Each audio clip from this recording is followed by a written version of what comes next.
Someone like tried to log on at like 9 a.m. I'm guessing they saw that it was 10 and they were thinking like East Coast time. No, I did. I probably checked in because I was just making sure my camera was working. And with Zoom, I know that I've got to hit the one button just to start a show to check myself. But I was also looking because I didn't know we weren't going to be seen. I like that, but I dressed up. Oh, I should have put that in the email. Yeah, we only use the we're just an audio. Well, it's not. No, that's great, and it's not so bad because I cleaned my office, and that never happens. So it's a good excuse, right? Good on you. My girlfriend will be very happy. I appreciate the effort you put into it. That's sure, man.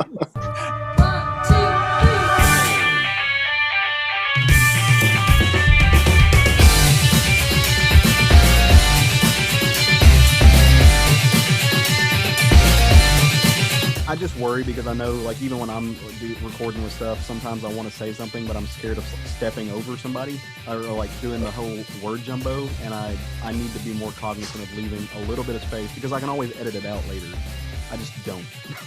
No, it's fine. I just jump in when I want something to say, and I've got something to say. And usually it just has to do with the flow of the conversation. So don't worry about making room for me. Especially, just do your thing, and I'll jump in as I need to. Okay. Well, I just don't want you guys like feeling like I'm not giving you a way to get in or a place. No, because generally you ask the questions I'm going to ask anyways, you know, and then there might be something that comes up in the conversation that leads to a thought to a question for me. So, yeah, we're good, brother. Don't ever apologize for that. Well, it just makes me look good on the air because I'm the person who apologizes. I'm thoughtful like that. Hey everybody, welcome back to another episode of the Southern Fried Geekery podcast. We're doing this episode a little bit different. We've had a busy morning. The guys and I have been putting in work just for you guys because we want y'all to hear it and we love it. We love for you to hear it. So as usual, I am Caleb Alexander McKenzie. Matt Trogdon. And I'm Craig Lance. And I've missed you guys like all week. I've missed you guys. I haven't talked to you guys hardly in 2 weeks now. It's been cray-cray. Wow. Well, that doesn't feel very good, Craig, since I've talked to you in person twice this week. I know. I meant for the podcast, though. See our conversations meant so much. I'm glad those things stuck. Well, Matt, they do. Matt, now that Craig hobnobs with Power Rangers, he just doesn't, he doesn't think about our time. In the let's not pretend that Matt wasn't there too. So Matt and Craig hobnob with the Power Ranger. I was on the periphery of the Power Ranger. Yeah, that was a hell of a turnout he had for the Power Ranger. It really was. So Jason David Frank's a really nice guy. That's what I learned. I've heard that. I'm not a Power Ranger fan, but he has quite a following of people from all different age groups, and he's a nice guy. Yeah, well, I guess it was a great turnout. I was going to say, I guess we should tell the folks at home kind of what we're talking about. What the hell we're talking about? Yeah. So yesterday at our local comic shop, it's Kapow Comics over in Sherwood, Mr. Jason David Frank, who played the Green Ranger, showed up on his motorcycle. And the White Ranger and multiple others, I guess. Yeah. He's been in, I think he's one of the ones, he's been in the many consecutive, from what I understand, he's been in repetitive ones where. And again, I'm not I'll have to ask Arnie. He's the Power Rangers aficionado when it comes to that thing. He would know. But and you guys got to actually go meet a Power Ranger. Yeah. Again, pretty cool. I'm a little old for the Power Ranger fad, it kind of came once I was in my adult years. And to be honest, it was kind of geared towards children, and it just didn't capture my attention back then. But, anytime you can kind of go and hang out at the comic book store for a day and get to meet, interesting new people, it's always a good day. faux show. Jerry was the big Power Rangers fan. I always forget if he was like actually a huge fan of the Mighty Morphin Power Rangers or if it was just the Super Sentai stuff that the Power Rangers was. It's both. But yeah, he loves that stuff. So He does. makes me miss my boy even more. So shout out to Jerry if he's listening. We love and miss you, brother. So, did you guys get any comics read? I did read some Yeah. comics this week. Few that I read Batman 99, which James Tynion and Jorge Jimenez. I would buy this book 100% just for the art in it. Jimenez has been killing the art since he's been on this book. Also read The Goddamned, The Virgin Brides, Jason Aaron and R.M. Guerra, Gil Brusco. Not only is this book beautiful, it's just absolutely a compelling story of biblical proportions and biblical times. Yeah, it was good, right? Yeah. I like that. That was nice. Yeah. So, and then Star Wars #6 by Charles Soule and I'm sorry, I don't have his first name here, but Says. This is, I haven't talked about Star Wars comics in a bit, but this one's taking place between Empire Strikes Back and Return of the Jedi. So we're kind of getting some of that, what did Luke do to actually become a Jedi during that time? Okay. Because he kind of leaves at the end of Empire Strikes Back, he, gets his ass kicked, and then he shows back up in Return of the Jedi, and he's just kind of a badass. So we're kind of getting to see some of that, and it's been fun read. In this issue specifically, he found himself a new lightsaber. Oh, nice. Yeah, and it's not the green one you see in Return of the Jedi. So, what color is it? It's actually yellow. Ooh. Yeah. Good. Caleb's response to the color I thought was funny. Yeah. Ooh. Well, You don't see, the only other time you've seen a yellow one in canon at this point is Rey's at the end of The Rise of Skywalker. I want to say in the which, like you said, canon, but these are no longer canons. I want to say that Han and Leia's one of their kids had a yellow lightsaber. Yeah, and they also had them in the old Knights of the Old Republic game. Yeah. Well, and I guess technically we do have them in canon because of the new Star Wars game that's out. They have different colored crystals. The new video game, so I guess technically, but as far as like storyline canon, I would say this is only the second time we've seen one. So, Jedi's and their crystals. My God, that was such a nerdy string of things put together. Oh, just shut up. Oh, okay. I mean, our show is got geekery in the title. I We're know. gonna call each other out for being nerdy. Don't we have to own it though? Yeah. Wait till Dune comes out. Yes, that's what I was trying to say. We're one day closer. One day closer. Every day is one day closer. That Matt's got a countdown going. He's got an advent calendar that started on the day of the trailer and is going straight up to the day of release.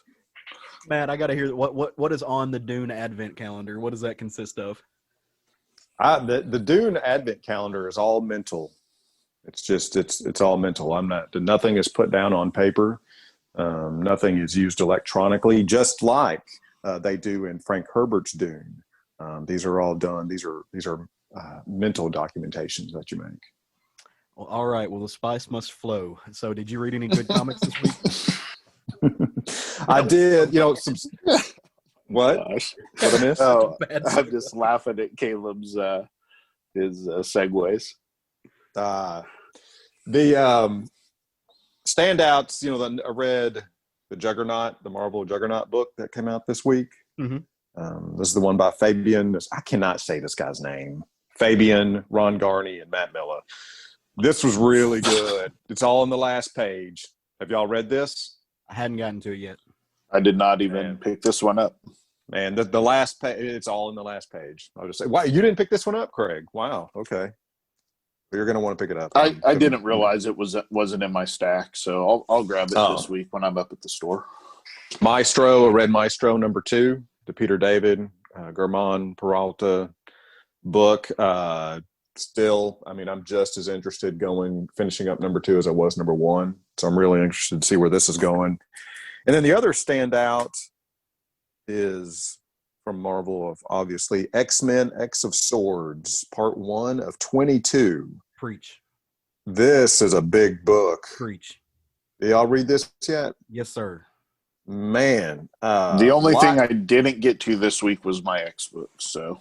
Lot going on in this one, man. I had to really make myself read this one slowly, and because there is a lot going on, a lot that's being set up. It leans very heavily on the Excalibur storyline that's going on right now in the X universe, which is the one that I dropped, frankly, to admit. But that being the case, Hickman and team do a very good job of explaining the setting so you're not lost if you haven't been reading that Excalibur line. Seems like all you really need to know is kind of what's going on in the X universe to date with Krakoa and so on, and you'll be just fine. If this is the first X book you're picking up since the new launch, you're probably going to be like, you're not going to know what's going on. I'm just going to make that prediction. But man, dense material. Yeah. But good. That's not a negative critique. It's good. And shout out to Teenie Howard for that too, because she was co-writing that with Hickman on this, and like co-writing something with Hickman's got to be a daunting task in and of itself. And that book was handled very well. They threw everything and the Krakoan kitchen sink at that book. Just everything. Everything. Literally everything.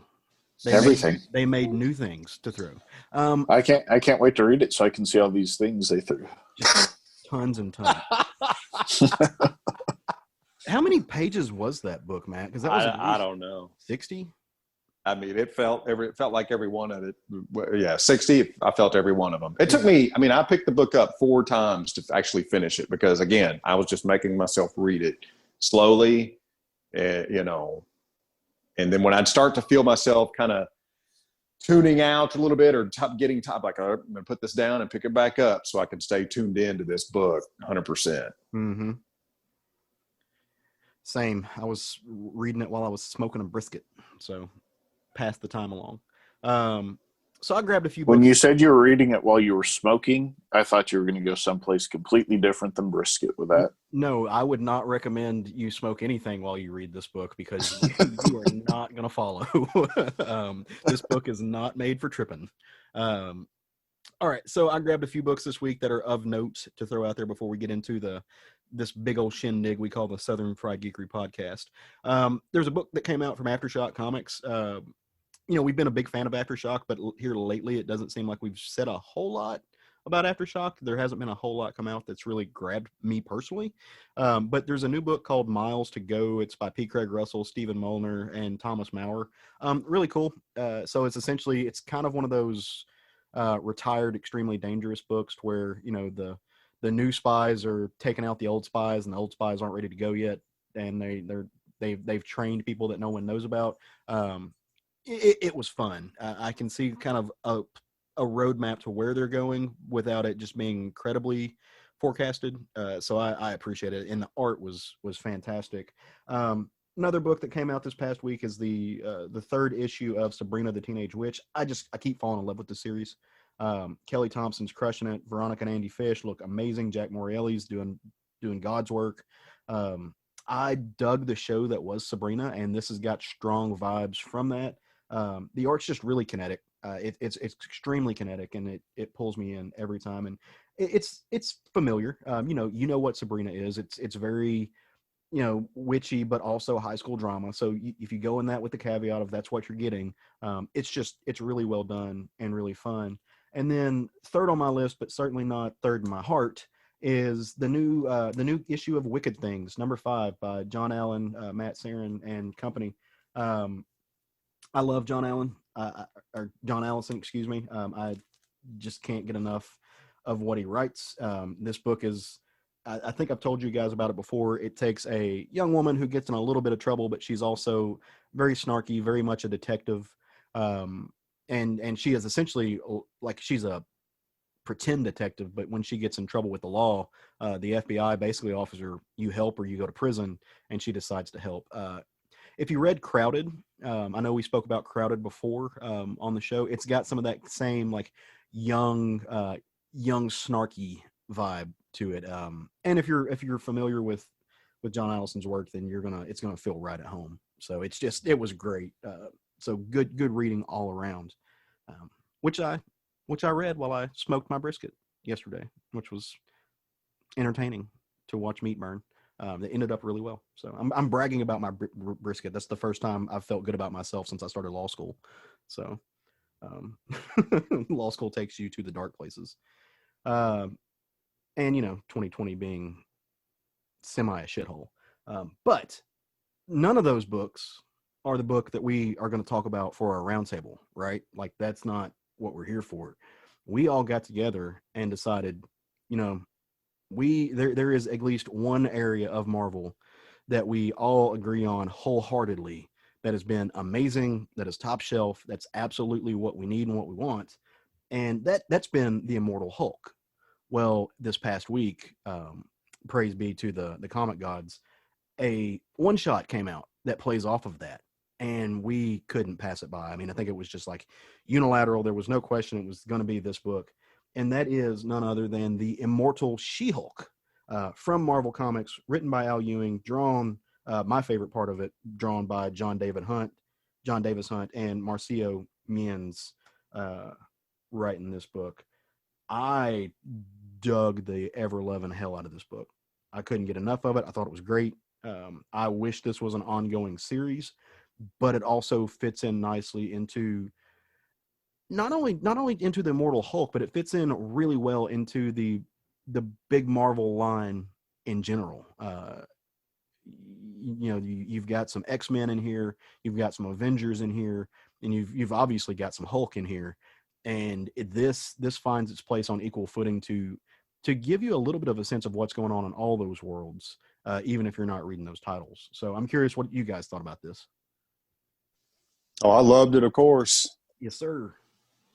Yeah, it was trash. No, I'm playing. It was it was a good book, and I really, really enjoyed this book. Everything about it, I had no problems with it at all. All right, well, let's get into it, and then we'll talk about why we had no problems for it at all. Right, let's do that. You guys, and I say you guys who are listening at home, you're familiar with Jennifer Walters. You know who she is. She's the Jade Giantess. She is Bruce Banner's cousin that was turned into the She-Hulk when she got a little bit of a blood fusion, a little bit of gamma radiation pumped into her veins by her dear cousin while he was trying to save her life.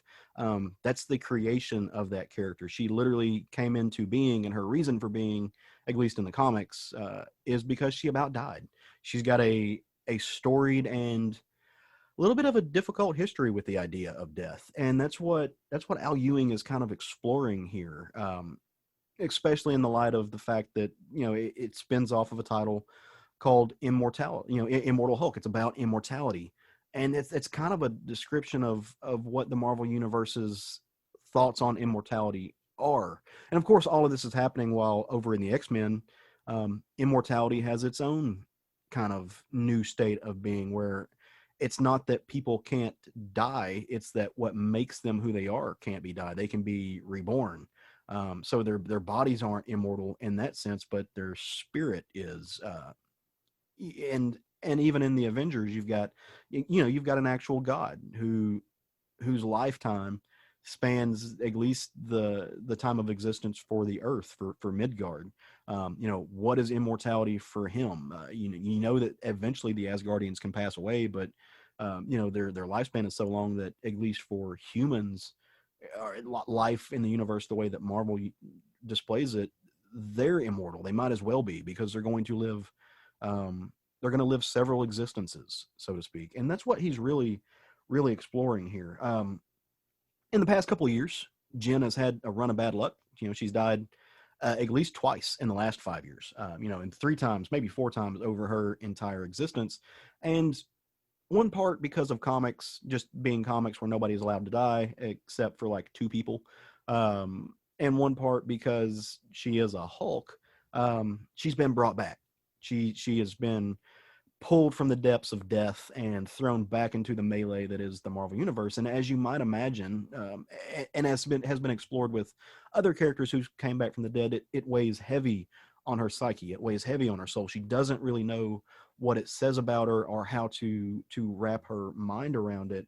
And so she spends this episode, this issue, this one shot, kind of exploring that idea and exploring her different connections with death. She speaks about how, her first kind of connection with death was actually the same with Bruce's connection with death. It was that Bruce's dad murdered Bruce's mom. So her uncle murdered her aunt, and that was her first real touch with death. And so in one of these episodes, and I should say, just by way of clarification, that the book kind of bounces back and forth with her conscious and unconscious, what she experiences and experienced when she was dead versus what she remembers and what she can filter and process when she's alive. And those two things are not necessarily the same thing.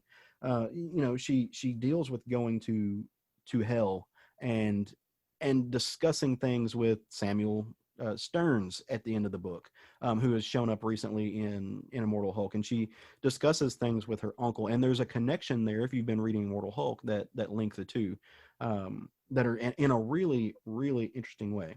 But all of this comes about by the fact that she's, they're like the big Empire event just ended. They're kind of cleaning things up, and she's in the streets doing some street level fighting. There's a particular mutant villain, quote unquote, who draws his power from fear and chaos.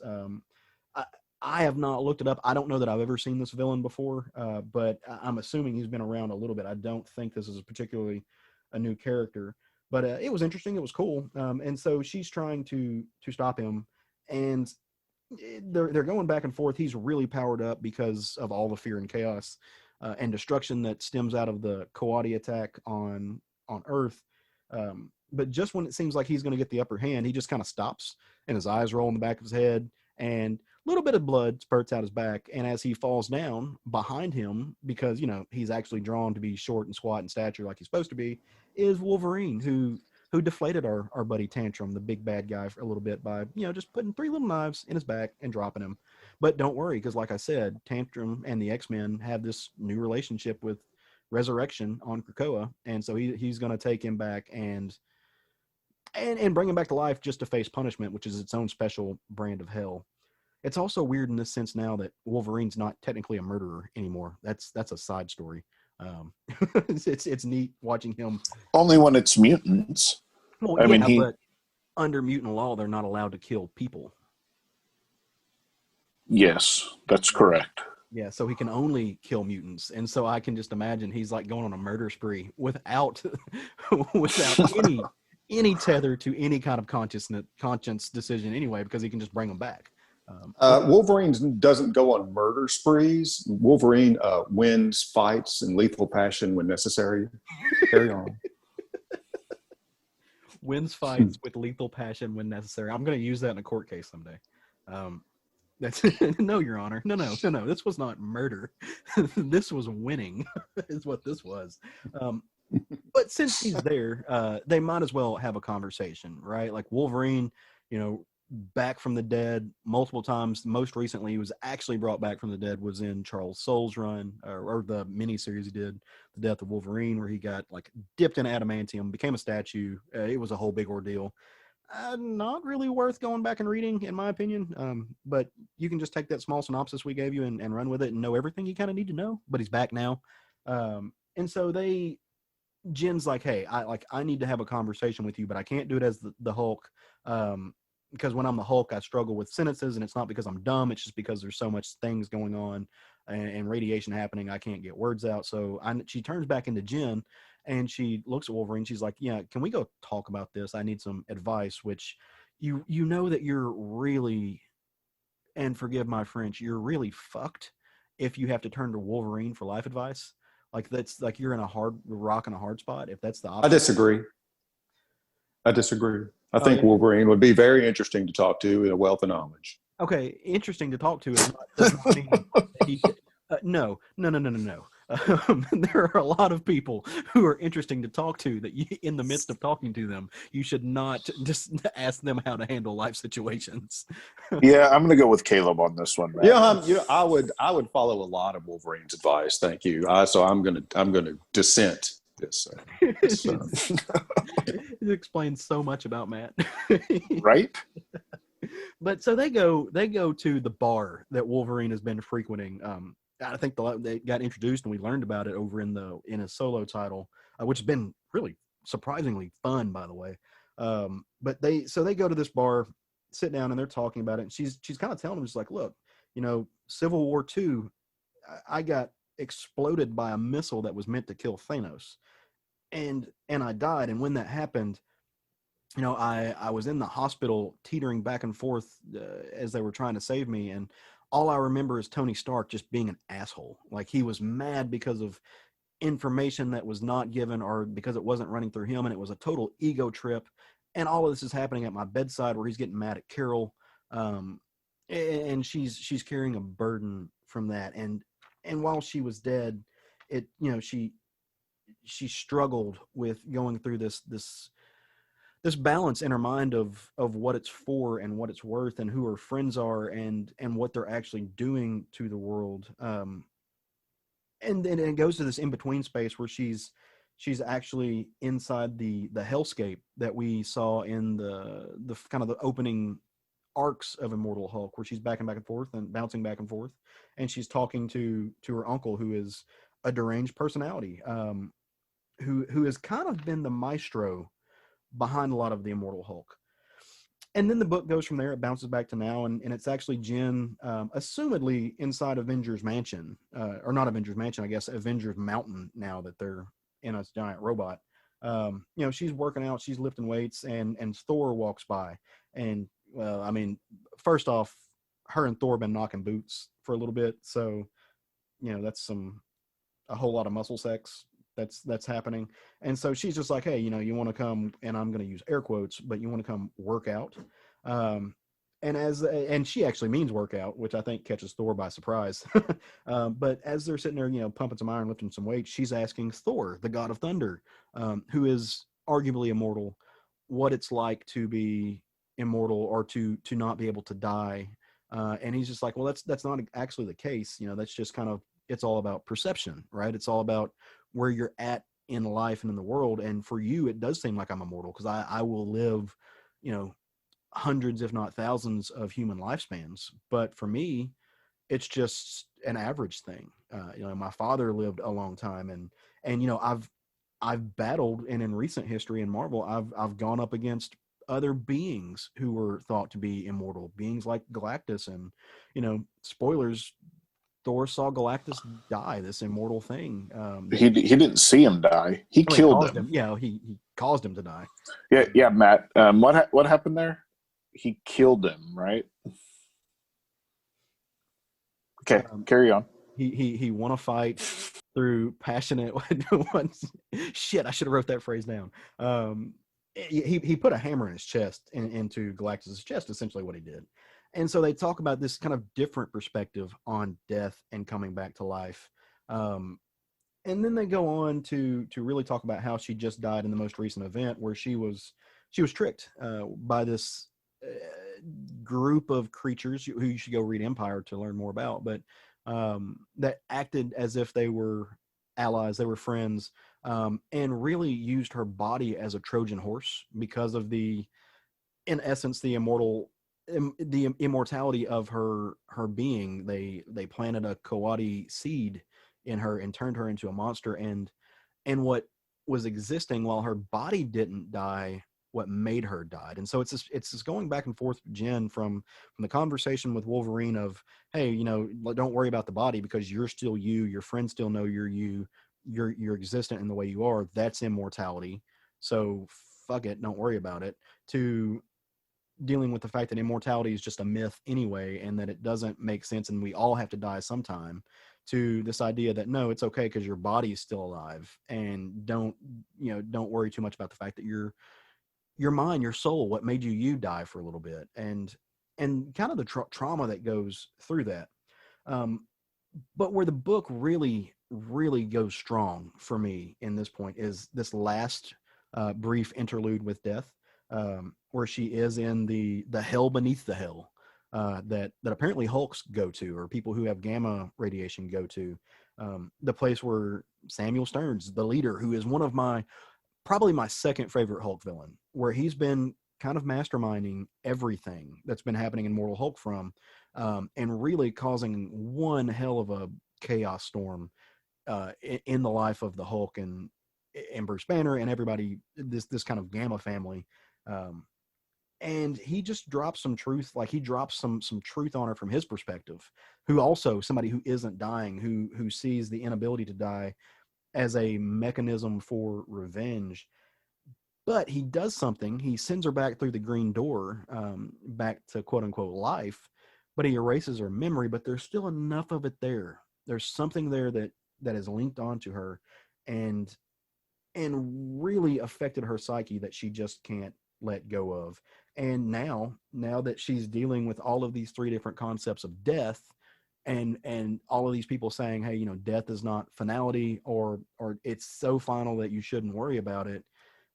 Now for the first time, she's coping with the fact that she's terrified to die again, arguably for what might be the last time, because three different types of immortals, quote unquote, so to speak, have really, in trying to be helpful, have undermined her faith in her own understanding of her own mortality, and now she's terrified to die again, and Samuel Stearns is in the wings making bad shit happen.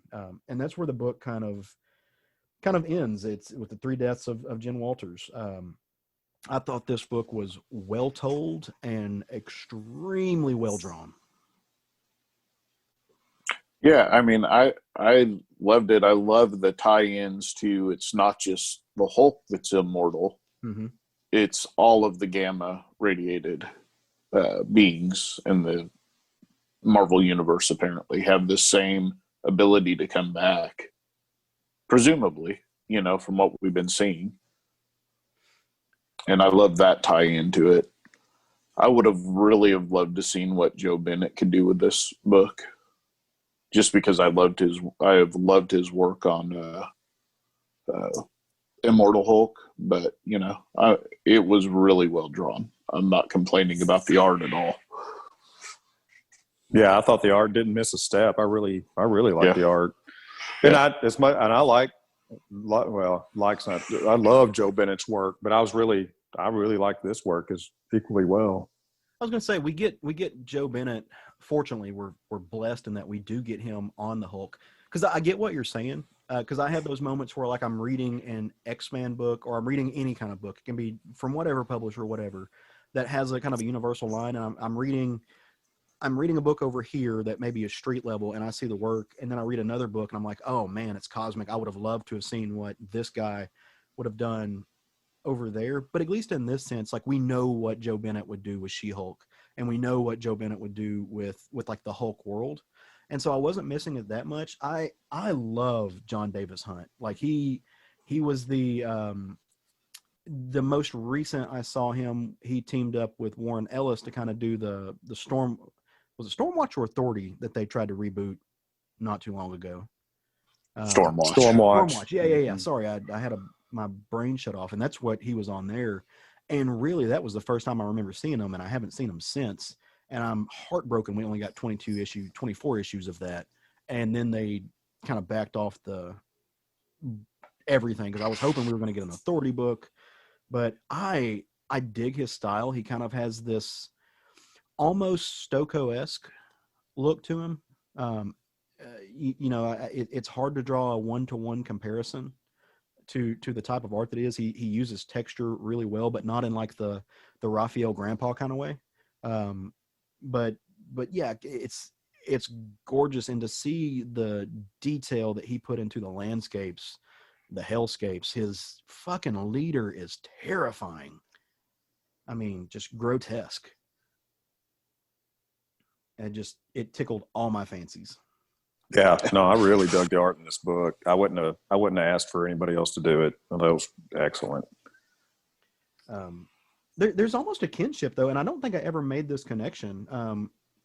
There's almost a kinship between him and Joe Bennett. Like, I think they found somebody who is stylistically different, but tonally finds a way to fit in. Which is really weird because when I looked at the Galactus pages, I felt the same way about the work that we're getting from Nick Klein in Thor. Like, I feel like he was able to channel enough of Nick Klein that you could do a spinoff. It's almost like he has this appeal to his art that is, in one way, incredibly distinct and unique and of its own. In another way, it's universal. It is adaptable to be able to take other people's style and find a connectivity with it, which has got to be an incredibly, I don't know too many artists that I would consider that way, because either you're unique and you're of your own, or your house style, right? And I don't think Jon Davis-Hunt fits in either of those worlds. Anybody else laugh out loud at the Wolverine page? 1000%. That was hilarious. Yes. And that's that. And then he goes, and then he basically says, "Yeah, it looks like you weren't having much luck. Then he's like, hope you don't mind that I killed that guy." Is basically what he said. I mean, yeah, I thought that was hilarious and so very much in character. Man, freaking Al Ewing, right? Oh, just killed it. I really like the conversation that Logan and Jen had about Krakoa and how she wasn't allowed to go there. I thought that was interesting. Oh yeah. It's weird seeing that level of, and I'm not saying that Wolverine is not a smart guy, but this is like a weird, this version of Wolverine is both woke and hyper violent. And it's neat seeing that. Sometimes you can forget, if you're so wholly immersed in like the world of the mutants, that Wolverine really is a freedom fighter. We don't think of him that way sometimes, or at least I don't. But he really, that is a big part of what makes him him. So, yeah, I mean, there was some, pretty poignant dialogue in their little conversation there. Yeah. Well, and so on point with his characters. He's basically, overall, he's saying, don't overthink it. She's pondering about her, I don't know what you want to call, her healing, her immortality. And basically, overall, he's like, don't overthink it. Just do it. Shut up and drink. Yeah. The next, couple of times you die, it's going to be rough, but you'll get used to it eventually. Yeah. Yeah. God, I don't want that. I would hate to have that. I'm glad we don't have to deal with that. So I do love this world that Ewing has created. What is it called? The Hell Below, or right? Yeah, that it's pretty intense, and it's drawn that way both by Bennett and Hunt. And it's, as you said, it's something he's been weaving into the Immortal Hulk story as well. It's, specifically that last issue, which is what's wonderful about the timing on this one, which I'm sure they planned, is the tie-in with the leader. That really he just doesn't have enough time to deal with her, and he's dealing with other things right now. I'm curious, are there, for you guys, like, I like the cast of this. I think it's smart because, like I said, you're dealing with the three, at least my three favorite pillars of the Marvel Universe, in that you've got the X-Men and you've got the Avengers tied in. Are there any other Immortals, though, that off the top of your head you can think of, any other immortal beings that you would have liked to have seen drawn in this? No, I didn't think it missed a beat. I wouldn't. Yeah, I didn't feel like it missed anything at all. No, I don't think it missed anything. I wasn't saying like you just added to. Like, as I was reading this, it got me thinking about what other figures or other characters in the Marvel Universe are considered to be immortal. And it just guess kind of going Deadpool, through a Rolodex of, she could have went and talked to him. That would have been some great advice she would have got. I was about to say. yeah. Yeah, there's Deadpool. There's, that. Ooh, I'm. I want to see Al Ewing write Deadpool now.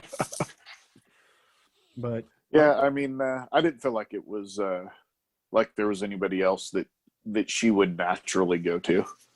You know, I think she went to the ones that were who she would be naturally drawn to, other than maybe Bruce. But you know, he's really unreachable at this point for her. Yeah, not really someone you'd seek advice from where he is right now. Or ever. I don't know. You know, I don't know that he's a kind of guy you go to life advice for. I mean, I'd go to him before I'd go to Wolverine. But Yeah. That's just me. I would have kind of thought it would be interesting to see her with one of the Watchers. But I really don't know how you work that into a narrative.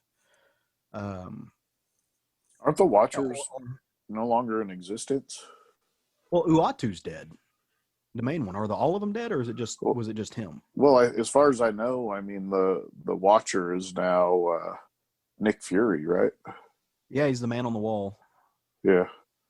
Which they really haven't done anything with that. No, they just. I mean, but it's the Watcher. No one really cares. Yeah. Mm-hmm. So. And we know he. I wonder if now is he immortal now, or is he just going to keep? Does he just have plot immortality? I mean, he's in a comic book. He's pretty much immortal. I am. The only disappointment I have with this book is that it's not an ongoing. I would love to see this be a series between Al Ewing and Jon Davis-Hunt. Yeah, that would. Yeah, absolutely. I hope Marvel and the powers that be keep him around. So, was it just a one shot, or is it a miniseries? It's a one shot. Yeah, I think it's just a one shot. Okay, I thought at the end it said to be continued, but maybe they mean in the pages of Immortal Hulk. Let's see. Or I remember it wrong, which is very, very possible as well. Well, it's open-ended, so the last few words on the last page are, "But then I died, don't die again, Jen, don't die again." And it kind of opens this up to let you know that more is coming, but it's not coming in this book. Gotcha. Which really, like I said, I would kill to have Jon Davis-Hunt draw more of this. He's so good, so redonkulously good. So, I mean, this was like, it's weird doing these one shots because I always want to ask you is it going to stay on your pull list? But it is a one shot, and if either one of you drop Immortal Hulk from your pull list, I'm going to quit the show. Oh, give me a break! Even saying something so silly. It's dumb, right? I thought about it, but ultimately decided not to. Shame on you for harboring such thoughts. Well, all right. Well, normally this is the part of the show where we would break out and we would just talk about some books that we have read kind of singularly that maybe we had spoken about or the other guys had haven't read yet. It's always interesting to see what we're reading and get perspectives on. But as I'm looking over at our Zoom membership window, we have got some guests who have showed up and are going to talk to us a little bit about some stuff that they're working on, which is an interview that I'm really excited about. I've been looking forward to it for about 3 weeks now, since we got a hold of it, and especially since we got to read a tome, an encyclopedic PDF of their work that I've been kind of pouring through. So, all right, so let's stop burying the lead here. We have got some guests who were good enough to come on the show today, and we are excited and giddy to talk to them. Y'all get to hear us talk all the time, and we know that gets old, so we're going to inject some new voices into our little podcast here. So without further ado, we have got the creative minds behind the Perhapanauts series, Mr. Craig Rosseau and Todd Dezago, and Mr. Johnny Raygun himself, Mr. Rich Woodall. Welcome to the show, guys. Hey, thanks for How having you me. doing? Fantastic.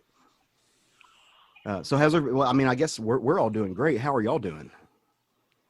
We're good. It's I guess it's 11 o'clock our time. It's 10 o'clock your time. I guess that doesn't matter. This is a all-time podcast. Sorry, I'll be quiet.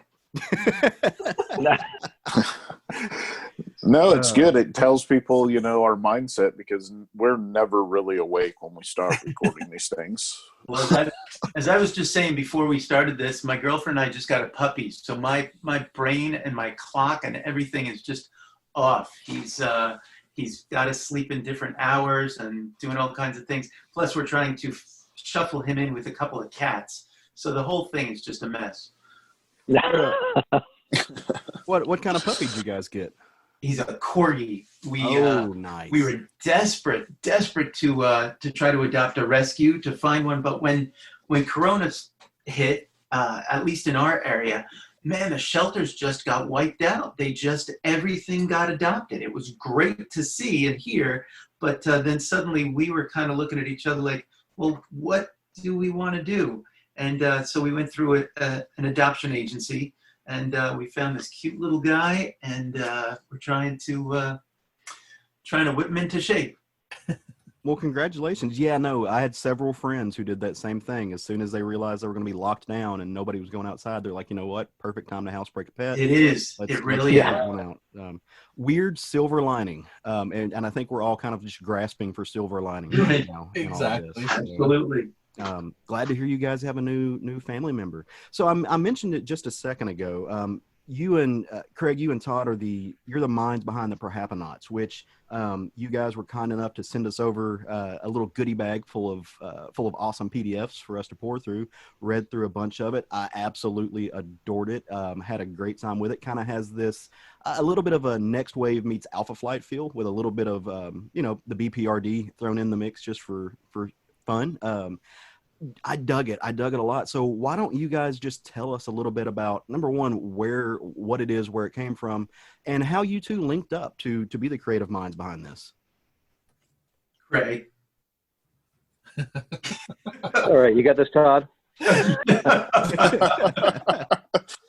I'm the talker. These guys both know that they're just trying to cut me loose. Did you guys both go to sleep, Rich and Craig? No, I'm still here. You'll help me out. Well, Craig and I met years and years ago. We were both involved in mainstream comics. I think at the time, I think you were already drawing Impulse, weren't you, when we met, or was that just about to come? Craig? I think it was just about when I started drawing Impulse. And I was on we met down at Heroes Con. Right. I was on Sensational Spider-Man, and Mike Waringo grabbed Craig and said, "Hey, you guys got to meet." And we did, and we hit it off. We had a lot of things in common. We enjoyed a lot of the same stuff, same music, same shows, same comics. And then as Mike Waringo and I went off and created Tellus, Craig and I kept saying, we want to work together. So he did this gorgeous 48-page Tellus one-shot with me, and we just loved working together. And when it came time to say, what do we want to do? Craig said, well, write what you know. What do you want to write about? And I have been fascinated with the paranormal and cryptozoology for years. Bigfoot and chupacabras and all the weird creatures that are supposedly out there. Just fascinated with it. So I said, what about if we created a team of these weird creatures that go out looking for other weird creatures, and we can really jump into my X-Files of crazy critters that are out there. And Craig's designs for them. I remember the afternoon I just sent over these descriptions of these creatures that I loved, and Craig just kept shooting back. This was in the days of fax. Just kept shooting back these incredible designs of a chupacabra, of a Bigfoot. We had a couple of different variations on what our Bigfoot would look like. The Mothman, the Dover Demon, the Jersey Devil, all these really crazy, weird creatures. Craig was just cranking them out. And so that's how we kind of took off. Very cool. That sounds about right. Yeah, and it was funny because, when I was working on Impulse, Todd called me very excitedly and said, hey, we're finally going to work together because I just started writing Impulse. And I said, that's funny because I just quit before you called, which is why they put a whole new creative team on it. So he was excited to write it, and I had already left. So we had to figure out something else. Yeah, that's right. timing like that. Well, you mentioned Mike Ruingo, and I know y'all are good friends. So I just wanted to say, sorry for that loss, and rest in peace, Mike. That he was just a legend. Yeah, he was and also everybody says that wherever people go, they come up and say, oh, he was so nice to me. He was so nice at a convention, and truly, Craig and Rich and I were fans. Craig and I were Mike's really good friends. We went to a lot of conventions together, and I think more than anything, we can tell everybody that Mike wasn't as nice as everybody thinks he was. No, he really was. He was a kind and generous guy. When young artists would come up and show him their stuff, he would always have, some kind words for them, maybe some suggestions about where they could go, what they could do, what they could work on. Craig does exactly the same thing, and so does Rich. When we go to conventions, it's usually me, Craig, and Rich all at the same table, so I get to hear how these guys encourage and support young artists who are coming up. Well, and I think that attitude really comes through in the work that you guys do, because as I was reading the Perhapanauts last night, I was like, oh, like these are people who, when you talk about the psychic aspect of things, there was, without being heavy-handed, you guys were having a conversation about consent and advice and how to, somebody in a position of authority can talk to people who are not beneath them, but who are underneath them on the so-called hierarchy of like your job or where you're at in life. And that conversation really came through, and I was impressed by that, because it also, like I said, it didn't feel heavy-handed, but it was absolutely in the makeup of this great like hypernatural adventure where you've got ghosts and you've got, by the way, Chuppy is one of my favorite things ever now. So, but yeah, no, that really, really comes through.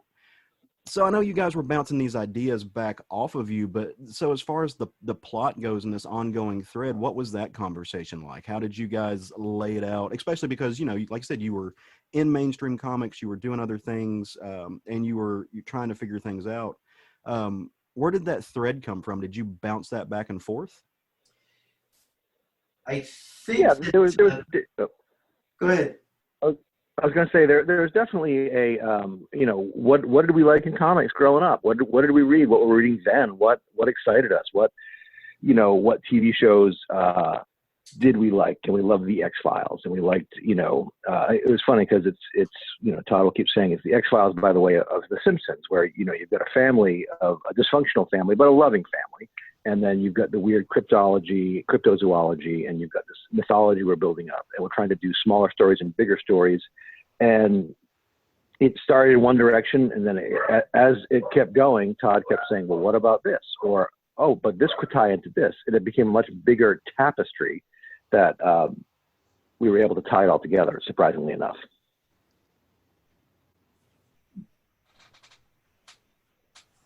I agree.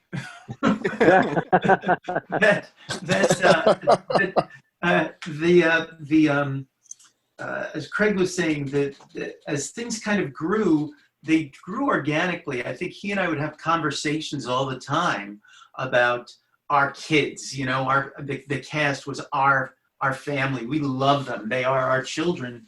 And as things kind of progressed, we originally had this overview for this wide arching story. And it was my problem when I was on Spider-Man, when I was on Impulse, and even when I created Tellus, was I have these ideas for these big epic stories. Mm-hmm. And I have a long game. I'm playing the long game. And the problem in comics is that comics is tough to support those kind of long ideas. If we were able to, when we started at Image or Dark Horse, if we were able to continue with a monthly book coming out regularly, we would have ended this long game that we've been playing for 20 years now, a long time ago. But just recently, especially with the opportunity that Rich and the guys at Electric Caravan and Scout are giving us, they're giving us a chance to kind of plant seeds to head towards our grand finale. And we've got it all hammered out now. And it's Craig and I can't wait to do it. But what if I don't want it to end? I don't want it. No. Well, Let's- there's a lot of mysteries that are seeded throughout the many books that we've done throughout the series, and new readers who are coming to it through Electric Caravan are going to be able to see those and hopefully build on the desire to see some of those mysteries resolved. Oh, 100%. And I think that's what as I was pouring through these things over the last 2 days through the PDFs that we got to kind of get a grasp and a feel for it, time was flying by. Like I kept looking at my watch and being like, how has 2 hours passed? Because the thread connects so well. But I kind of want to follow that path that you just kind of started us down on with Electric Caravan. Rich, how did you find these two crazy kids? Like, how did you come upon these, and how did you fit yourself into the mix with Electric Caravan and Scout? So it's Black Caravan. Sorry. I totally no. That's okay. I did that. I do a book called The Electric Black through Black Caravan, which is totally confusing for some people. But no. So I mean, I met Craig and Todd. Probably right around the time when they were launching the Perhapanauts, and I think the first time I met Craig, we were doing a signing at a little comic shop, a little local comic shop, and I was doing Johnny Reagan at the time, and I think you guys had just put out like the first ash can for the Perhapanauts. And Okay. at the end of the show, like you talk to other guys that are there, and I gave him some Johnny Ray Gun comics, or maybe Ralph. Oh, he had done a cover for us at that point, I believe. And at the end of it, I was kind of brought in as the kid, and pats me on the head, and he goes, "Yeah, that Johnny Rocket comic was great." So that was the beginning of our beautiful relationship, and they both Todd and Craig took me under their wing, and going to shows, I became part of the group. Unfortunately, right as Mike left us, I joined in, and have been a poor replacement ever since. But no, they, over the years you build up that friendship, and they were nice enough to let me do a couple pinups and some backup stories with them for the Perhapanauts. So, and it's always been one of those titles that I was attracted to.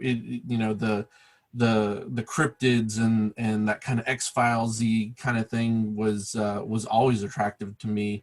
And just kind of the endless possibility, the world that they built has, even when they're done with this story that they're talking about, there's no doubt in my mind that there's going to be, tales of the Perhapanauts or something. There's always little stories that can be told, kind of the in-between stories and that's some of the stuff that that Black Caravan is kind of pulling out of them. Like one of the ideas behind releasing the Perhapanauts library is, it's to collect everything in one nice format, but it's also to give old readers something new. So in the kind of first issues of everything, we're going to be doing 10 pages of news story, which is pretty exciting for me, and I think Todd and Craig are pretty excited about doing new stuff. But it kind of expands on their universe a little bit more, and Todd can talk a little more about. I think it's leading to a bigger story that connects. Is that right, Todd? That's our ish. That's our hope. Is that maybe so we're going to be putting this stuff out in this cool new format. It really does excite Craig and I to be able to present this material that we've been working on for years to some new readers. But the opportunity to have this new material suddenly gave us a bridge to our end game. I guess end game is trademark now, but same kind of thing. that we're going to wrap up a bunch of our mysteries. And as Rich said, it doesn't mean that Perhapanauts will be over. It just means that a lot of questions are going to be answered. No, I mean, as I was reading it, it's so open-ended. And, I mentioned it before, and I'm absolutely the person that does that, even though I always tell myself not to do this thing, is I connect it to things that I've read before. Like I said, it kind of had this Next Wave Agents of Hate vibe to it, but also the BPRD, the Magnolia Effect, is that it can go on forever. There is so many doors. It's like walking down a hallway. It's so many doors that can branch out and go there. And it also kind of reminds me of what they're doing with the, and of course, I wanted to bring it up, my mind went blank. But what they're doing with the Black Hammer series, how they're allowing these inroads to different quote unquote genres, different areas of literary canon, different art styles. And I see so much of that there. And, who knows if that came from looking at books like, the Perhapanauts, because I mean, you guys like you said, you've been working on this for 20 years, and that influence with the people that and how injected you are to the con culture and to comics culture in general. Like, people love this stuff, and you guys have been doing it and setting it up for since the early 2000s. We at conventions, I always kind of try not to pat ourselves on the back too much, but when I talk to people, I tell them, this is the greatest comic you've never heard of. We do kind of pride ourselves at conventions. If we sell somebody the first trade on Friday, we know they're going to be back Saturday morning to get the rest. If they looked at it in their hotel room or took it home and checked it out, they're going to want more. And we're not drug dealers. We are comic book creators and professionals. But if people get on board, I like to think that the Perhapanauts has a vibe where you feel welcome to the family, where you feel like you've got a place here with us. And that seems to be the reaction that we get from a lot of people. Yeah, you said that it, reminds you, or that it's the greatest comic you've never heard of, and that's exactly true, because I'm just reading this wondering how I missed this all this time. And I read a lot of comics, and somehow, it missed my radar. But man, what I've read, I love. Big is absolutely my favorite at this point. Who is? Big. Oh yeah. But yeah. One of the other aspects of this and how it kind of came to be was I had just turned down writing. I just created Young Justice at DC, and because of some conflict with the editor, I walked away from that project because he was just mistreating the whole situation. And one of the things that Craig said was, you wrote so many stories. You plotted out a year and a half worth of Young Justice stories, which was Robin and Superboy and Impulse and some other characters. And he said, can we also use some of those stories? So it's funny because a lot of the things that Chupi does are the things that I had planned Impulse to do in Young Justice. And a lot of the things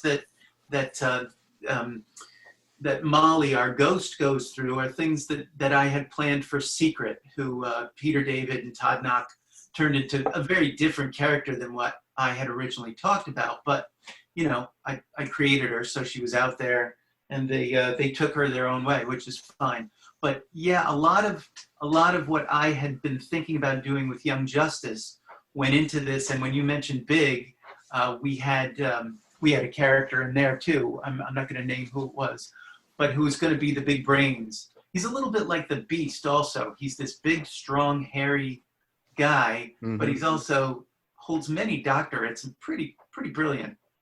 Right. Well, along those lines of people not being able, or maybe not knowing about this book, are you going to be able to collect it in an omnibus format now that you guys are kind of heading towards an end with it? Or is it because it's been published by so many people, is that going to be a hard thing to do?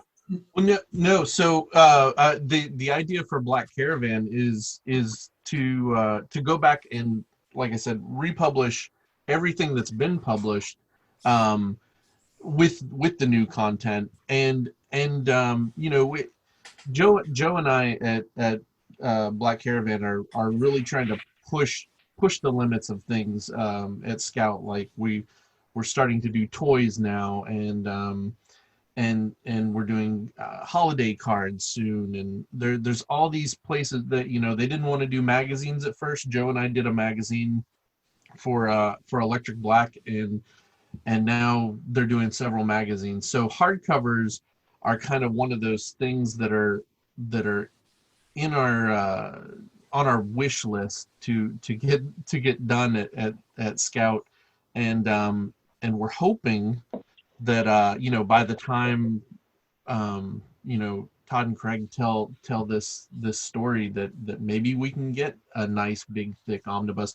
The thing with that is, you know, it's $100 for a book that sits on a shelf that it's hard to read all at once, but it's an amazing collector's piece. So trying to get retailers on board with that and everything is always a challenge. But like you said, you'd never heard of the Perhapanauts, and that's another thing that is on Joe and I at Black Caravan, is trying to reach out and reinvigorate the audience that already exists, but also bring in a lot of new readers that may have missed this the first time around.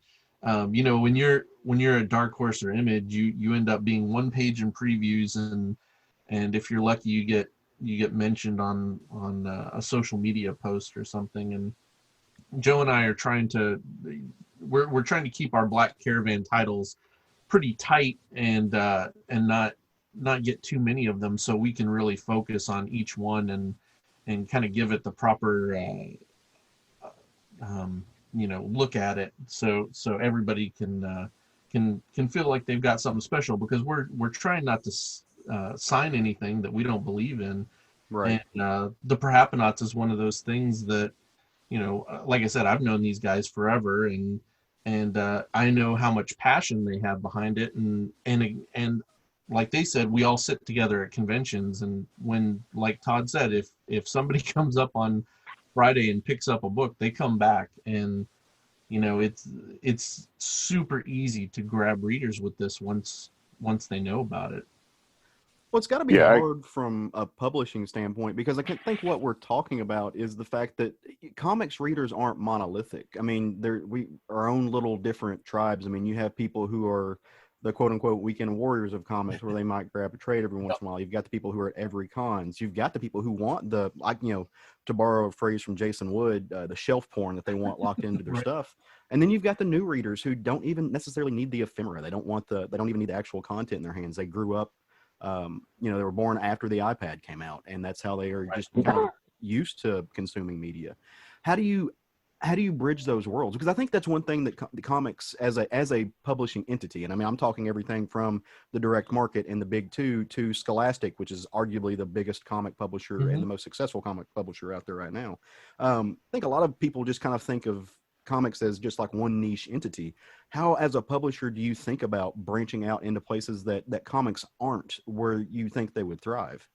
Yeah, we just signed a huge deal with Simon & Schuster to get our trades into places like Barnes & Noble, and hopefully you know, Walmarts and Targets and stuff like that. You know, we're trying to do everything we can to hit all those places. We have guys that are focused on, you know, hitting digital, and not just Comixology, but I didn't know this. There are like 4 or 5 pretty big digital platforms out there that that people are choosing from, and our friend Justin Jordan, one of his biggest successes is Webtoons. His Urban Animal book is just crushing it, putting up huge numbers.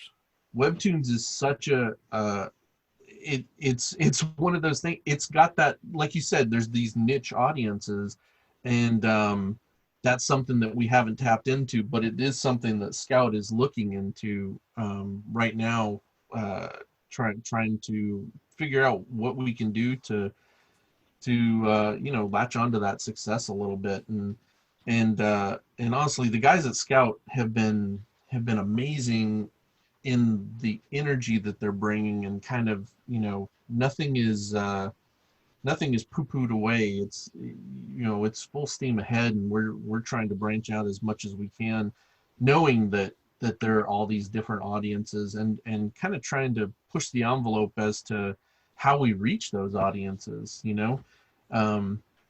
have a lot of brainstorm meetings where we're just trying to figure out, hey, what's the next thing we can try out. So for instance, we just released Phantom Starkiller #1, which ended up being Scout's biggest book ever. And in the back of it, we created a playlist on Spotify. So if you get your phone, you hit the QR code that's in the ad, you can kind of hear some of the songs that kind of go along with reading the book, or things that inspired the creators while they were working on it. And we're going to try to do that with a bunch of titles. So not that that's bringing in new readers necessarily, but we're trying to add little value things like that, just to give you a little more depth. And you're not just buying a comic book, you're getting a comic book in our playlist, a little insight into the creators and things like that.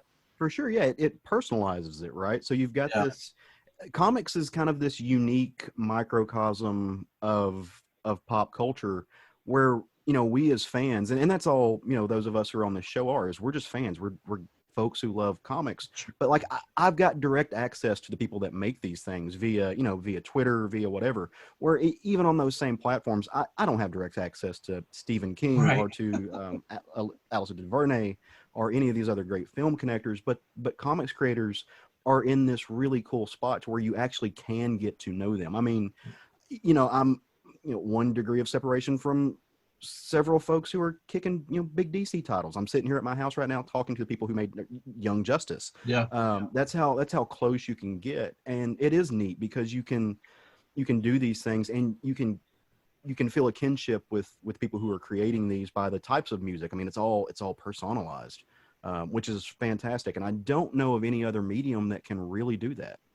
Yeah, it really, you're absolutely right. It's not like you're going to, once like Green Day goes big, you're not going to talk to them on Facebook or whatever.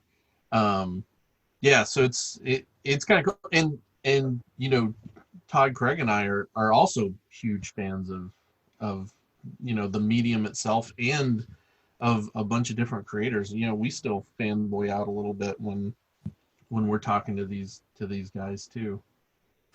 You got to, right? I mean, yeah, absolutely. No, absolutely. So bouncing back over to the Perhapanauts, and just kind of thinking about the world that y'all created, I got to say, one thing that I was the most impressed by, and just from a craft perspective, is the fact that, and I didn't even realize that you had started this series 20 years ago. I thought you guys had just been like, pulling the Kirby thing and just been monsters pumping out like 18 pages a day, because it all felt ever present. Like it did not feel dated. I mean, I'm looking at a bookshelf full of stuff that was written in the 90s, the 80s, the mid 2000s, that if I went back and read now, I'm just like, this is real of its time. And to put it politely, I didn't feel that way with the Perhapanauts. I felt like it was current. The world that you had built and the fantasy of it was absolutely something that is kind of evergreen. And so kudos to y'all. Was that a cognizant choice? Did you think about that while you were creating it, or is it just one of those magic things that just kind of happens? I think it kind of just happened because they are a secret group. They are a secret organization. And so they, as much as they're this little family, they're kind of removed from pop culture. I mean, we do have Chupi and Molly and everybody watching different shows on TV and stuff.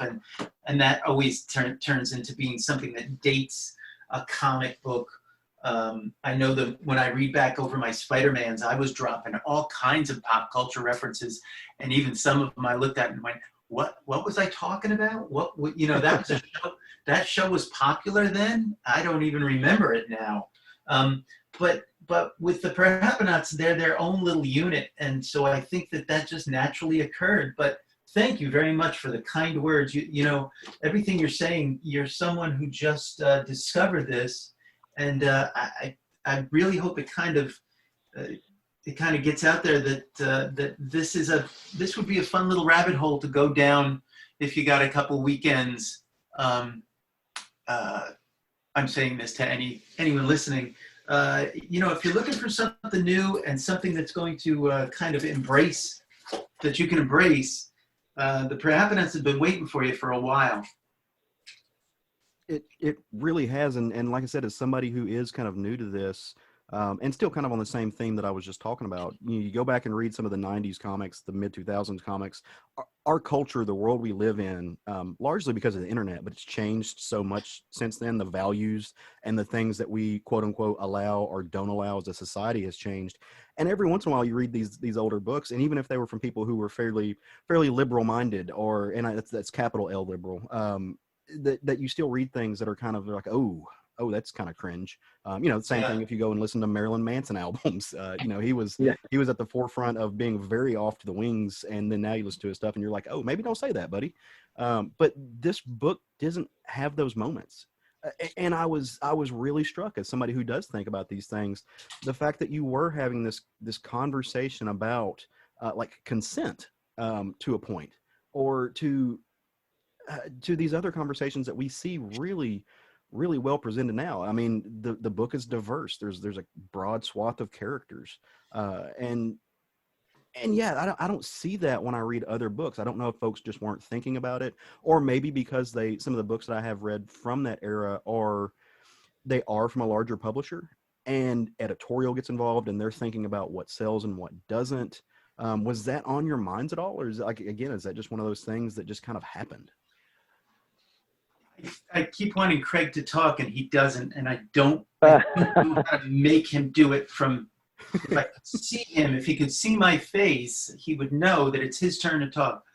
But I'll take it. All right, I'll take it if you want. You know, it was just what we liked in stories, what we wanted to tell. I mean, at that point when this first started, you know, I didn't have kids, but we were always thinking the book was going to be for all ages, and it should have a good message. And, you know, the best audience to reach is the widest audience, and why alienate anyone? And, you know, so we were very conscious of the team was diverse. I mean, because literally they were, you know, all different creatures from, you know, Bigfoots to chupacabras to ghosts. And then, you know, there was the human characters, and we tried to make them diverse. And then as it went along, and we got to introduce more, we, you know, brought in the Australian team at one point, and there's a different team that's the red team, and they're just, the world is diverse. So we tried to reflect that in our books. I think is where we came from that. We weren't trying to, you know, make a big grand statement. We were just doing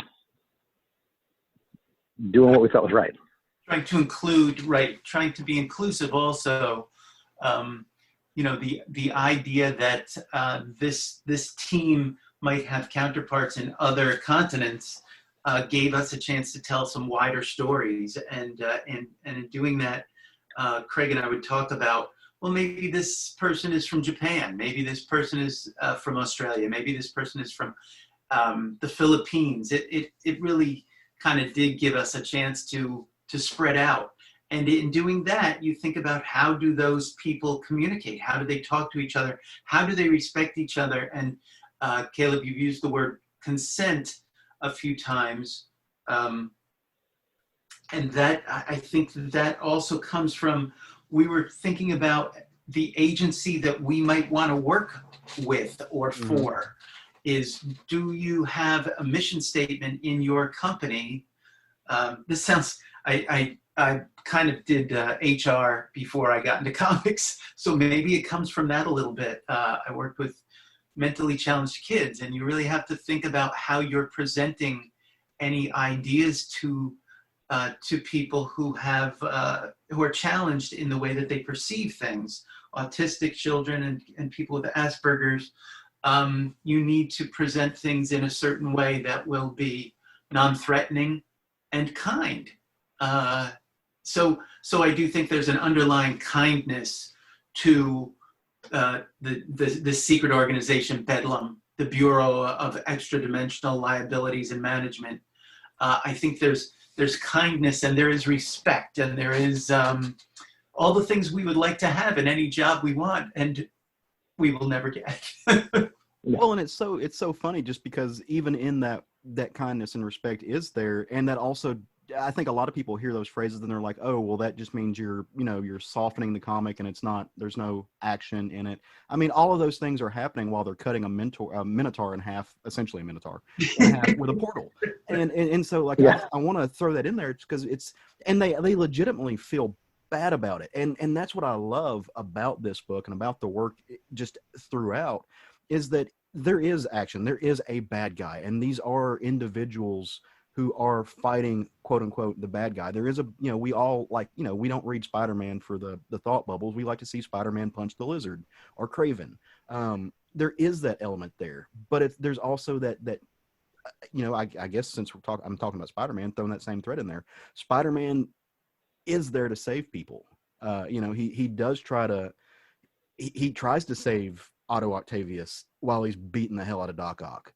He feels bad about it. And that is worked into the nuance and to the structure of your story. And like I said, writing this in the 2000s, I think a lot of comics are just coming around to that idea now. And you guys have got about 800 pages worth of stuff loaded.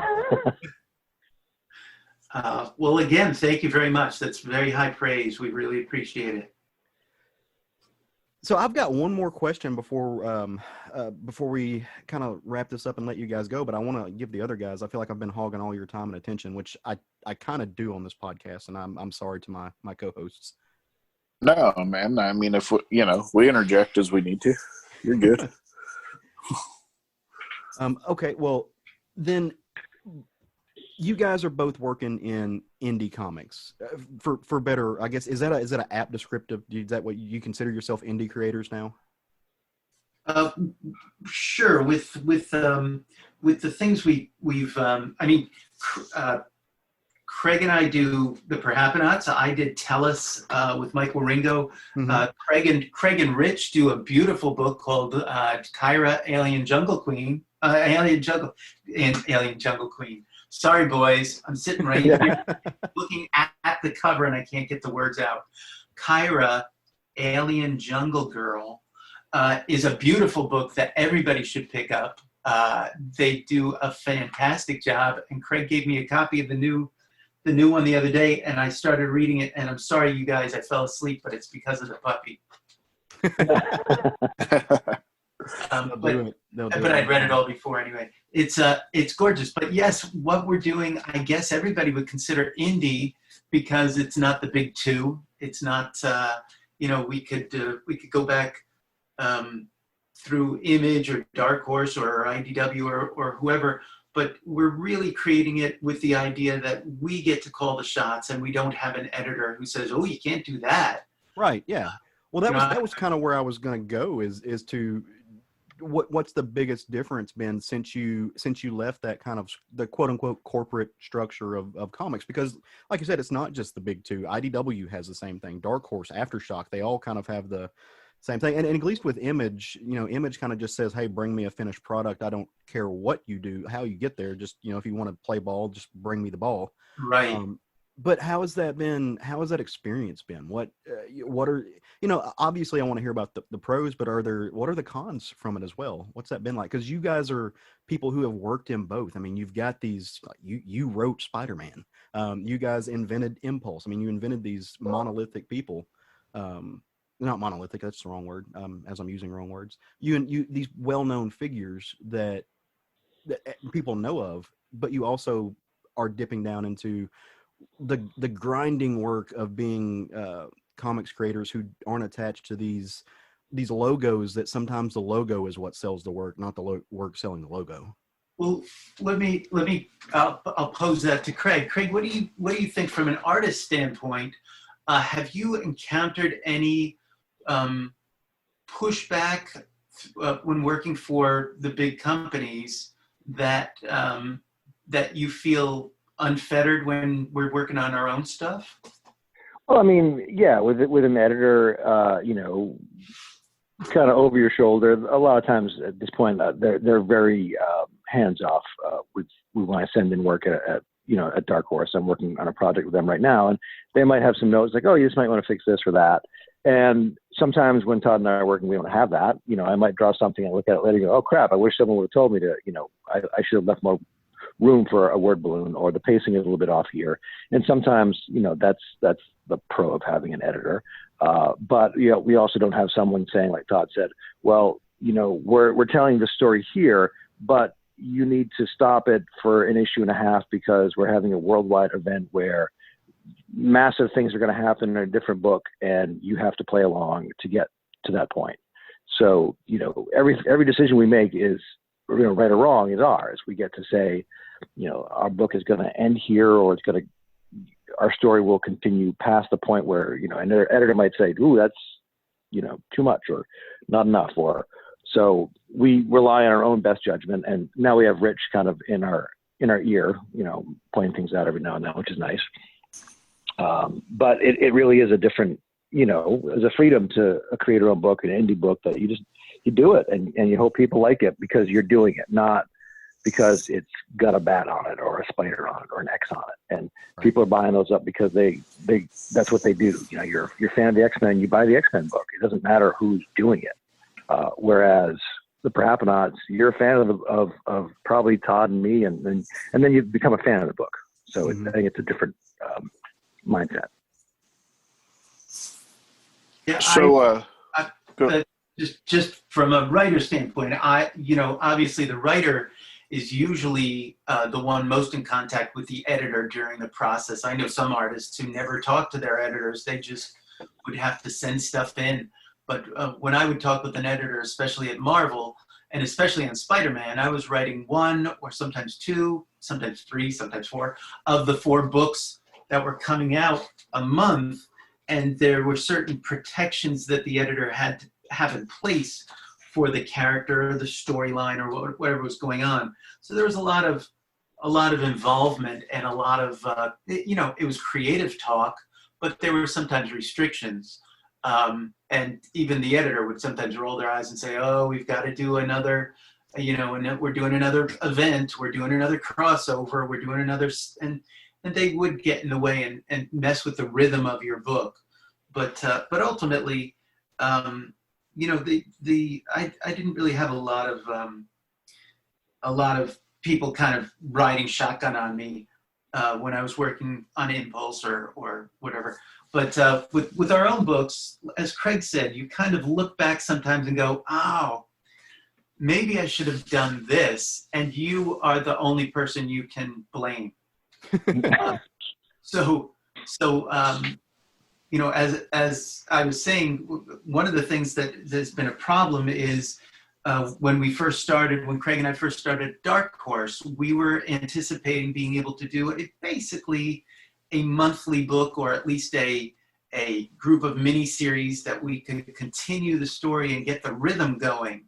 And then that kind of stopped. They weren't really supporting us. So we moved to Image with the same hopes, and that, the industry was changing. I'm not blaming anybody at Dark Horse or Image. Mm-hmm. The industry was changing, and the way that people were buying books was changing, and maintaining that kind of rhythm month to month or story to story was really the field you had to learn to navigate.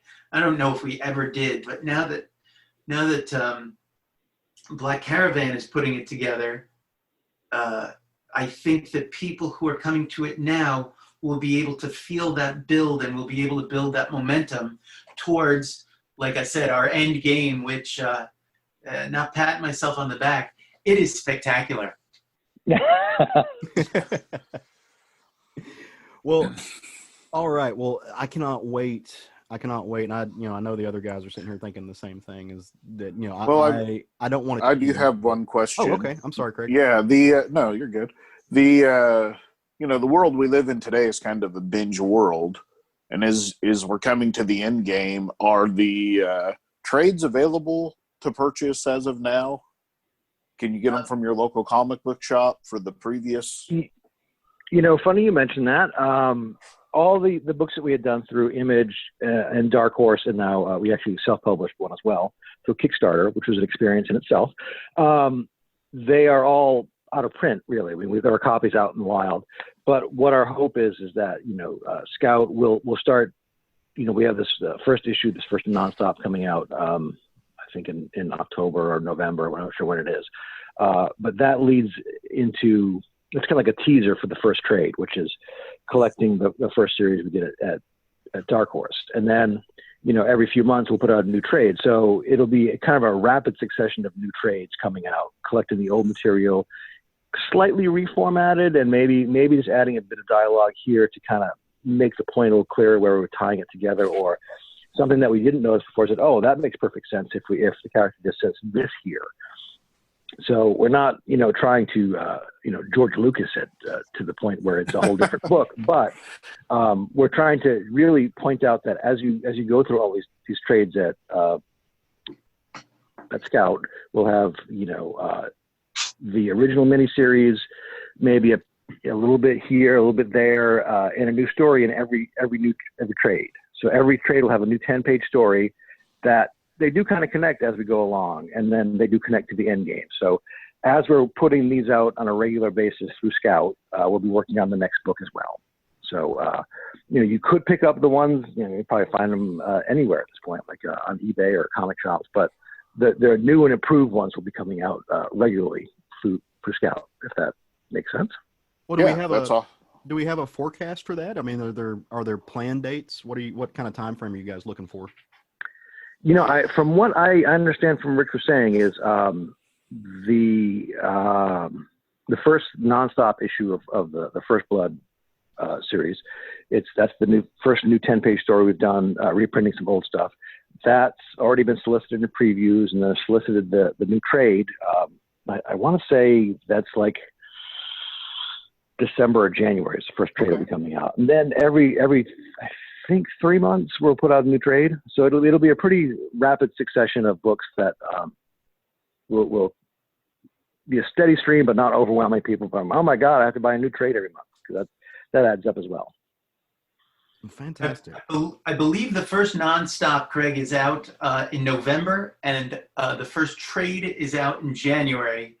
And as you said, they're supposed to then kind of leapfrog every 3 months. So yeah, in the next year or so, you would be able to maybe not binge, but at least have a regular, steady supply of the Perhapanauts. Also on Apple Music, iTunes, and through Audible, you can listen to the Perhapanauts radio program. We did a like an old radio show version several years ago. Nice. So if you're looking for your fill of Perhapanauts, you can also go to our Perhapanauts website, where we still have some swag from over the years. Craig did some beautiful prints that are available. There is a stuffed Choopy plush that I have sitting right here over my shoulder. There's lots of Perhapanauts stuff out there. So if you're looking to kind of, as I said, go down the rabbit hole, it's a big rabbit hole. Well, and one thing that didn't actually we have mentioned all is when we started thinking about all these stories that we haven't told, we said, wouldn't it be kind of neat if we had a field guide that the agents of Bedlam would have? So it became a cryptid field guide. We took all the cryptids we've worked up so far and about 30 or 40 other ones and put them in this little field guide. It became like an interactive thing where Todd was able to kind of hint at stories that we haven't told yet that may or may not happen. And we got to explore the whole world and create like a whole cohesive universe of cryptids and whatnot. And that is actually on our website as well. So shameless plugs. There you go. No, love the shameless plugs. We need more. I love that you guys just have this ready-made catalog, this ready-made world that we can dip into, complete with the ephemera. Like, because as collectors and as geeks, I mean, that's the name of the show, we love the ephemera. Now, one thing, Craig, I got to say, I guess I got to ask, I am an original art fiend. That's my cuppa when it comes to like the ephemera that people collect. Or do you work traditionally or do you work digitally? I mean, are there original pages out there waiting for me to adopt? There are some pages in the wild. It is funny that for the longest time, because this book had been around so long, my art dealer was like, "Oh, we've got these pages that no one is buying," and a collector has decided he likes them. So he was buying up almost every Perhapanauts page, which I thought was crazy. But there are pages out in the wild, and there'll be more, showing up as we move along. Very cool. I'm gonna keep my eye open for that. I need one. Yeah. While I'm making space on my bookshelf for the trades, I guess I can watch the computer and see if they pop up. So, Yeah. Well, where can our listeners follow you guys? I know that you've got the Perhapanauts webpage, but where can they find Todd and Craig? Craig is all over. I am not. Craig, you're on Twitter. You're on Facebook. You're on. Are you on Instagram? You know what? I am. I don't go on there as much as I should. For a while, Instagram is just the format is kind of strange for me. But I'll post artwork on Instagram. I'll post a lot of comic and artwork related stuff on my my Facebook, my art page, and then I'll rant about politics on Twitter. So it's kind of a wide mix of feeds where if you want to follow me. But we also have the Perhapanauts have a Facebook page as well. Very cool. Well, we will direct all of our folks that way. Well, gentlemen, we appreciate you sitting down with us I had a cup of coffee. I don't know what y'all had, but for a little Sunday morning chat. Scotch. I'm drinking scotch. My man. Thanks so much for having us, you guys. It's been great talking about this stuff. And certainly thank you for the very kind words about the book. I do hope that maybe some people might check it out. As I said, if you get the first one, you probably look for the second one. That's right. We're very excited that Rich and Joe at I can't believe I said Electric Caravan. It is Black Caravan. That they kind of got with us. I mean, Rich has been a very close friend with Craig and I. We've been best friends, I think, for years and years. And when he got this opportunity with Scout to create Black Caravan, we were the first people he turned to say, "Hey, can we, repackage this stuff and get it out to a new readership?" So hopefully that'll actually work out. So thank you so much for having us and giving us this chance to talk about it. Oh, you're more than. I mean, you've got 3 new converts, if nothing Yeah, else. for sure. I will be looking. Well, great. Excellent. Thanks so much. Looks like they are gone. I think we're alone now. Oh God. That was awesome, right? That was a good interview. Really dig that work, and I'm glad that they are at least hooking up with a company who's going to be able to collect everything. Black Caravan sounds like it's doing some amazing stuff now. You've actually been friends with Woodall for a while now, haven't you, Craig? Yeah.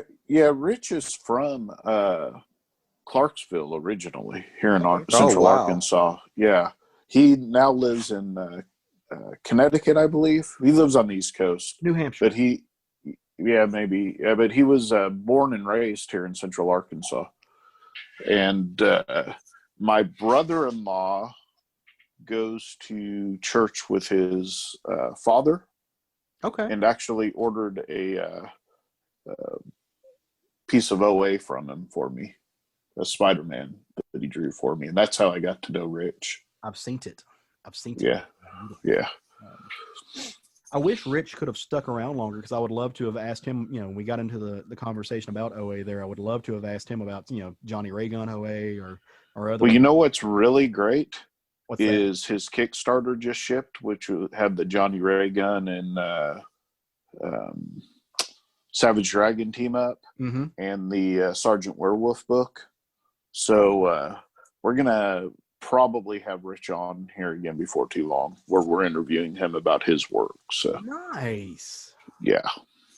Craig out here being a mover and a shaker. Yeah. So, we got some potential, another interview there. Making shit happen, brother. Yeah, I likes it. Well, we had a great time, and I hope they did as well. I hope you heard it in our voices that we had a great time. That was.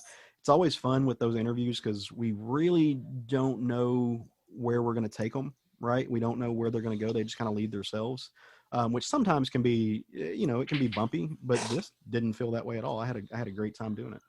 Well, it's one thing I like about our interviews and the way you specifically conduct the interviews is that it's more of a natural conversation than, hey, here's my list of 10 questions and not listening to what their answers are and going on to your next question, So good job. My plan is not having a plan. So that's how I've succeeded. Hard to destroy plan B when there was no plan A. Matt taught me the strength of that with his chaos. Right. Matt's the secret sauce. There you have it. So, well, before we talk about some stuff that's coming out next week, I want to invite anybody, everybody, and all the bodies that want to come and to join us on our Facebook group. We have a little corner of the world that is ours that we enjoy posting things on. It can be anything, so I post a lot of articles just because I'm old and boring and read, but people posted like what would happen if you pit this guy against that guy, or hey, this is happening in TV that's really awesome, or this is the new video game that I love, and they spur up conversations, and it's great. We've got to watch people from different corners of the country and the world chit chat with each other and really connect in a way that I think is the strength of pop culture, and that warms my cockles. That makes me feel good that we have helped in some way, because it's just neat. It's neat to watch people come together and talk about things that they love. It's why we do this podcast. Also, we have our Instagram and Twitter pages. We're at SFG Podcast on both of those. Would love it if you would follow us, posting panels that we think are funny, little memes every once in a while. We retweet creators. We talk about fun stuff, just all those spaces. So, and if you are an indie creator and you listen to this and you're like, hey, maybe I can send these guys a PDF. Maybe they can talk about my work sometime. We would love to. You can fire off an email to us. We're southernfriedgeekery@gmail.com. And let us know what you're doing. Let us know how it's going, what you're creating, or maybe if you're just a listener and you have a question, you have a comment, you have a concern, you can throw that in the email too if you don't want to make it public. We'll gladly correspond with you, because that's the fun part. I'll just forward gladly. I forward all the things to Craig. He's the anger translator. That is not true at all. Well, what's coming out next week, guys? What is hitting the shelves from at our local LCS, or however you get your comics that has piqued your interest? Craig, what are you grabbing this next week? I have a few picked out, so I'm going to let you guys go first, just because I have backups if rather than steal yours. Craig came with a full quiver today. He ain't playing.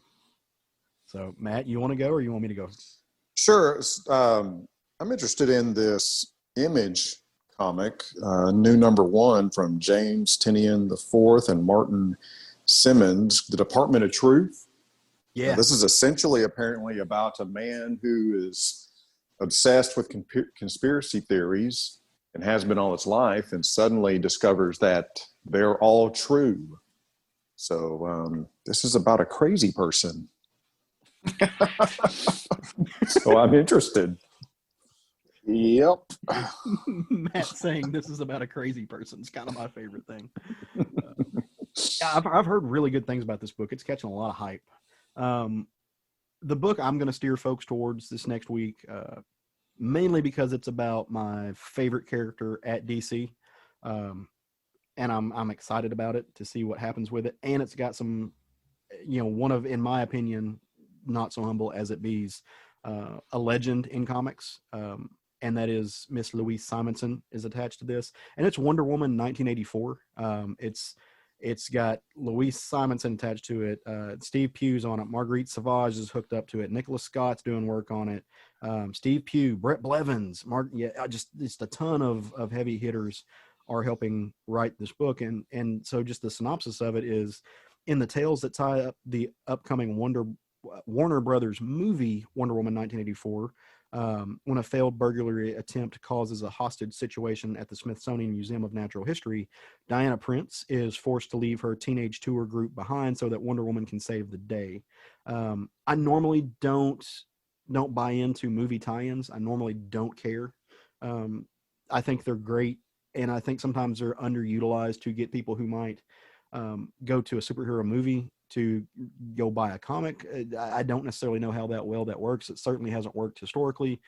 So I generally just kind of ignore them. But the mixed bag of the fact that this is Wonder Woman, she's my girl, dear to my heart, and it's got Louise Simonson attached to it. Come on, no brainer, at least for me. So go check that out. I'm going to tell Scarlet Witch you said all that. Scarlet Witch is in DC. Wanda knows she's got a lock on things at Marvel, so she ain't scared. I'm gonna go with Shang Chi #1 from Marvel Comics with Jean Luan Yang, Dyke Ruan, Jim Chang, and Philip Tan. An ancient and evil secret society has stayed in hiding since the death of their leader Zhang Zhu, and his successor has been chosen. His successor is his son, none other than Shang-Chi. Nice. So we'll see what happens when they approach Shang-Chi to take over their evil empire. So, oh, man, I think they'll be successful, don't you? I do. I think he's just going to come right along and join, and there won't be any problems at all there. Well, that'll wrap up nicely. I can see him just taking over, and, he'll just be the next Demon Knight. I kind of want that. I really hope that series is good. I really do. I do too. We've needed it for a long time. We really have. Shang-Chi's awesome. I kind of hope y'all are right. I kind of hope that's absolutely what happens in this book. It would be great if it did happen that way. It was not what's going to happen, we all know. But just throw a monkey wrench in everything. Yeah. Craig, you said you had a list. You got one more you want to throw at us, brother? Ludacrats is wrapping up this week, and that's been a fun one. Let me get I scrolled past because I didn't need it any longer. That is, of course, Image Comics, and it's Karen Gillan and Jeff Stokely. Mm-hmm. And, I've enjoyed the series. I don't know, did either of you guys stay on it? I didn't. Yeah. Matt, no, did you stay on it or not? Yeah. I didn't pick up the first one. Oh, okay. I thought we did it as one of our roundtables, but at any rate, it's been a lot of fun, and I've enjoyed it. It's just lunacy, as the name would present you to believe.